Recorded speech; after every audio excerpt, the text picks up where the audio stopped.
Good morning, dear students. Jai Shri Krishna. In the last video, we discussed about the computer technology in the study of economics, right? In that, we saw some points. Like first is presentation. That I give the example of the law of demand. Okay, how we can present the law of demand through the presentation, right? PowerPoint પ્રેઝન્ટેશનના through અલગ અલગ સ્લાઇડની મદદથી આપણે કોઈ પણ theory easily explain કરી શકીએ છીએ. Excel worksheet that is that the big surveys and the number of calculation can be done easily with the help of the Excel worksheet if we know the correct formula, right? After that, diagrams and graphs, that in that we saw that and in the word we can draw a simple freehanded diagram, and in the Excel we can draw any type of diagram and graphs by the way of the correct formula and correct method, right? And we can present the information easily through the diagram and graphs with the help of computer. After that, storage tools. We saw that in the storage tools that we can store any of our information in the soft copy in the computer, and we can easily convert it, transfer it through pen drive and hard disk, and take it in anywhere, wherever we go, and we easily carry out it. And secondly, we transfer it to Google Drive, email, etc. So in the any corner of the world, we can easily take our get our information, right? We saw the storage tools. After that, other tools, like there are different types of apps, with different type of programs which do all types of data processings and calculations which important in the survey of economics, right? Such programs are costly, which only big researchers and experts only can purchase it. Okay, so these five are the use of computer technology in the study of economics. The question can be asked for the 3 marks. Now our next question today is, write a short note on internet technology in the study of economics, or use of internet technology in the study of economics. Okay, this question is also asked for the 5 marks. જોઈએ આપણે internet બધા જ aware છે, otherwise અત્યારે તમે આવી રીતે learning નહીં કરી શકતા હતા. જો ઇન્ટરનેટ વર્ડથી જો તમે અવેર નહીં હોતે તો તમે આવી રીતે અત્યારે જે લર્ન કરતા છે, સ્ટડી કરતા છે, સ્ટડી નહીં કરી શકતા હતા, right? Today we all are aware with the word internet. We use digital technology to stay connected with friends and relatives like WhatsApp, Facebook, Snapchat, Insta, whatever તમે જે બી બીજું યુઝ કરતા હોય તે. To watch or download movies, right? હવે તો અલગ અલગ તમે સોની લીવ એપ છે, હોટસ્ટાર છે, પછી બીજું શું આવે છે, એમેઝોન પ્રાઇમ્સ, બરાબર? એ બધા પર તમે વેબ સિરીઝ કે બધું બી જોવું હોય તો બી તમે ઇઝીલી જોઈ શકો છો, પણ એના માટે ઇન્ટરનેટ તો જોઈએ જ. To listen or to download music, right? To navigate our way while driving on unknown roads, right? બરાબર ને? GPS, as discussed in the last lectures, that કે આપણે કશે બી જવું હોય તો ઇઝીલી આપણે જીપીએસના થ્રુએ નેવિગેટ કરીને જઈ શકીએ છીએ. To purchase the goods, Amazon, Flipkart, etc. To pay out bills, PhonePe, Paytm, Google Pay, etc. To book a tickets, etc. ટ્રેનની ટિકિટ કરવી હોય, મૂવી ટિકિટ કરવી હોય, ફ્લાઇટ ટિકિટ કરવી હોય, કંઈ બી આપણે ઇઝીલી ઓનલાઈન ઇન્ટરનેટની મદદથી ઇઝીલી કરી શકીએ છીએ. The use of internet in the economics can be summarized as under. Number 1, tutorial, right? તમે નવી કોઈ ગેમ કે એવું કંઈ ડાઉનલોડ કરો, રાઈટ? તો તેમાં શરૂઆતમાં તમે એક ટ્યુટોરિયલ ટાઈપનું બતાવે, બરાબર? બતાવે ને, રાઈટ? તો એ જ ટાઈપનું છે સમથિંગ. જોઈએ આપણે. Such educational website put their PowerPoint presentation and study material on open access link. Open access links આવે છે તેના પર એ લોકો જે અમુક એજ્યુકેશનલ વેબસાઇટ છે તે પોતાના પાવરપોઈન્ટ પ્રેઝન્ટેશન્સ આપણે જોઈએ કે મૂકતા હોઈએ છીએ, બરાબર. આપણે ઓપન કરીએ ને અંદર નીચે આપણે સર્ચ કરીએ ને એના માટેના અમુક વિડીયોઝ, પાવરપોઈન્ટ વિડીયોઝ આવતા હોય છે, right. We can view and use such presentation as tutorial.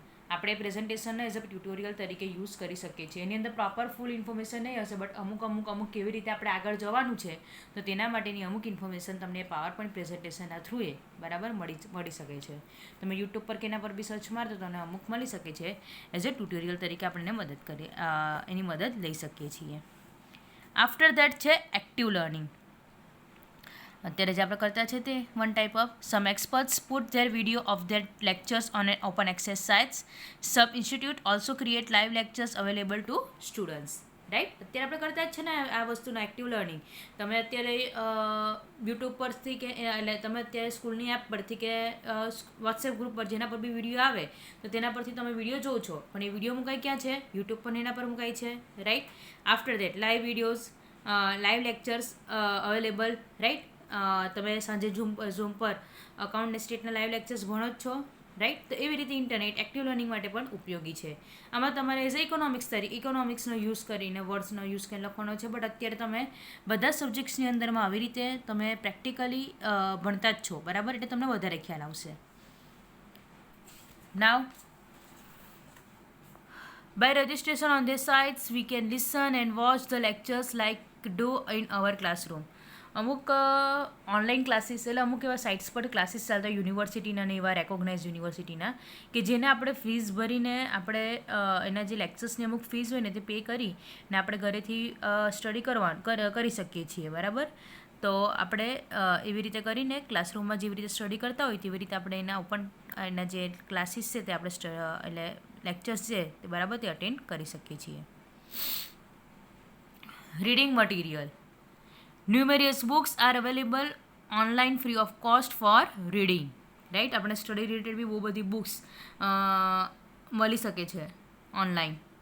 Also such good research articles, copies of journals etcetera are also available for students to read on net.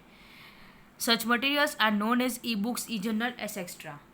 Reading material એટલું યાદ રાખવાનું કે આપણે online જે બધું read કરીએ, બરાબર, અમુક બુક્સ કે જે મટીરિયલ્સને યુઝ કરી ડાઉનલોડ કરીને જે આપણે રીડ કરીએ it is known as the reading material, right. તમને નોર્મલી બી એમ રીડ કરવા માટે રીડિંગ તો જરૂરી છે ને, તો તેના માટે અમુક કીધી હતી વેબસાઇટ, પ્રતિલિપિ છે, માતૃભારતી છે, રાઈટ. કાઇન્ડલી છે, તે બધા પર બી તમે બુક્સને બધું રીડ ઇઝીલી કરી શકો છો. તો એ ટાઈપનું જ રીડિંગ મટીરિયલમાં આવે છે, બટ આપણે સ્ટડી રિલેટેડ લખવાનું છે, બીજું કંઈ નથી. એઝ ઇન્ફોર્મેશન કંઈ છે નહીં. Information regarding university offering degrees in the economics and other details on the subject of economics we can get on the internet. કોઈ બી ઇન્ફોર્મેશન આપણને જોઈતી હોય, બરાબર, કે ફ્યુચરમાં આપણે શું કરવું છે, કયા કોર્સમાં કઈ વેલ્યુ છે, ગૂગલ પર સર્ચ મારો તો તમને ઇઝીલી કંઈ બી ઇન્ફોર્મેશન તમને મળી જાય છે. આપણને ખબર જ છે કે ગૂગલ બાબા પાસે બધા જ આન્સર હોય છે, રાઈટ. તો આપણે એના મદદથી કોઈ પણ ઇન્ફોર્મેશન ઇઝીલી મળી શકે છે. એઝ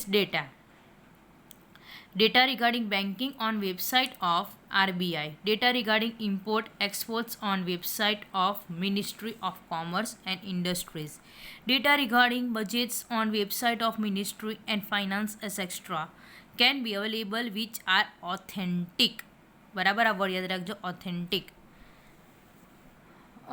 બહુ બધા ડિફરન્ટ કાઇન્ડ્સ ઓફ ડેટા આપણે ચલાવેલું હોય ત્યારે તમને 11th પર કેપિટા ઇન્કમ આપણી લાસ્ટ યરની આટલી છે તો તમને જસ્ટ ફોર ઇન્ફોર્મેશન કીધું હતું, રાઈટ. નેશનલ ઇન્કમ આટલી છે જસ્ટ ફોર યોર ઇન્ફોર્મેશન, એવી રીતે તમને બધી વાત કરી હતી. તો આ શું છે? બધા ડેટા છે. બજેટની વાત કરી હતી, બરાબર, બજેટ અમુક ડેટાની વાત કરી હતી. આ બધા ડેટા ક્યાંથી મળે? ઓબ્વિયસલી વાત છે ઇન્ટરનેટ પરથી મળે છે, બરાબર.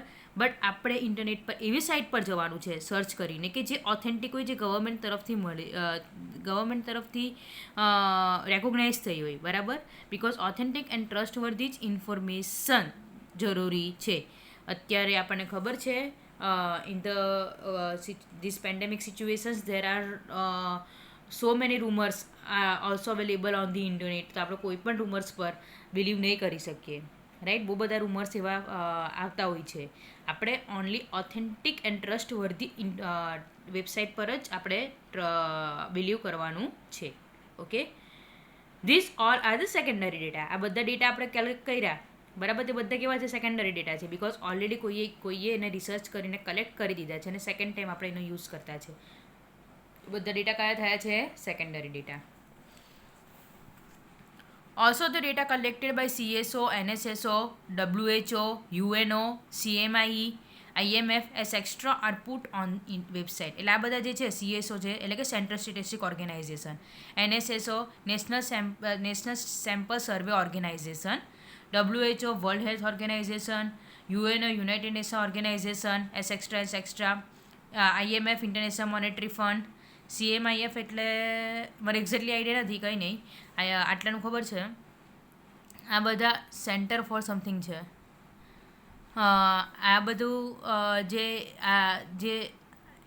આ બધા તરફથી જે ઇન્ફોર્મેશન્સ મળે છે તે બધી કેવી હોય છે? ઓથેન્ટિક એન્ડ ટ્રસ્ટવર્ધી હોય છે. બરાબર. આપણને બેન્કિંગ માટે ઇન્ફોર્મેશન જોઈતી હોય તો આપણે આરબીઆઈની મદદથી મેળવવાની. ઇમ્પોર્ટ એક્સપોર્ટ માટે જોઈતી હોય તો મિનિસ્ટ્રી ઓફ કોમર્સ એન્ડ ઇન્ડસ્ટ્રીની જે વેબસાઇટ્સ હોય તો તેના પર જવાનું. બજેટ માટે જોઈતી હોય તો ફાઇનાન્સ મિનિસ્ટરની જે વેબસાઇટ્સ હોય તો તેના પર જવાનું. એવી રીતે ઓથેન્ટિક વેબસાઇટ પર જ જઈને આપણે ઇન્ફોર્મેશન કલેક્ટ કરવાની હોય છે. અધરવાઇઝ તો જ આપણને ટ્રુ ઇન્ફોર્મેશન મળે છે, અધરવાઇઝ આપણને ફોલ્સ ફિગર મળવાના ચાન્સીસ રહે છે. Right. As miscellaneous. By using search engine on the internet, many other information like quotes by economists, name of references, books, etc. can be obtained. એટલે બીજું બધું બી આપણને કંઈ બી મિસેલિનિયસ એટલે નાનું મોટું કોઈ પણ કામ હોય, આપણને પરચુરણ કંઈ બી કામ એટલે બીજું કોઈ પણ કામ હોય, રાઈટ, કે કંઈ હવે ફોર એક્ઝામ્પલ 12થમાં ગુજરાત બોર્ડ માટે બીજી કઈ રેફરન્સ એવી જરૂરી કે હેલ્પફુલ થઈ શકે છે કોઈ બી સબ્જેક્ટ્સની અંદરમાં, કે આફ્ટર દેટ કોલેજમાં આપણે ફોર એક્ઝામ્પલ તમે બીકોમ કરો તો તેના માટે કઈ રેફરન્સ સારી છે, કે કંઈ પણ એવી કંઈ બી જરૂરી રેફરન્સ માટે તો તમારે નામ જાણવું હોય તો તમે ઇન્ટરનેટની મદદથી જાણી શકો છો. તો બધાને ખબર જ છે, રાઈટ. એટલામાં કંઈ છે નહીં, ખાલી તમારે થોડુંક